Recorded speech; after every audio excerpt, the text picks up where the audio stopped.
ত্ৰিনয়ন হস্পিটেলৰ উদ্যোগত এটা ৰেলী কৰাৰ লগতে ফ্ৰী চেকআপ কৰিছে, মেডিকেল চেকআপ। কি ক'ব, আপুনি এইটো উপস্থিত আছে?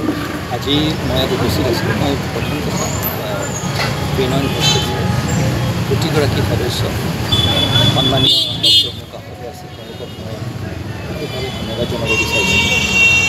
আজি সমগ্ৰ বিশ্বত ডায়েবেটিছৰ যি প্ৰকোপ আমি দেখিছোঁ, সেইটো প্ৰায় 40% বৃদ্ধি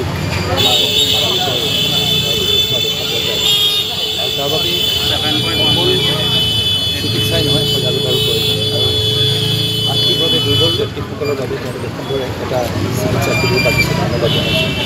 কিন্তু আজি ৱৰ্ল্ড ডায়েবেটিছ ডে'ত মই ক'ব বিচাৰিম যে আমি জীৱনৰ এই দৌৰত আমি জীৱনত ছাকচেছফুল হোৱাৰ বাবে বা জীৱনত কিবা এটা কৰাৰ বাবে আমি নিজৰ স্বাস্থ্যৰ প্ৰতি লক্ষ্য ৰাখিবলৈ পাহৰি গৈছোঁ।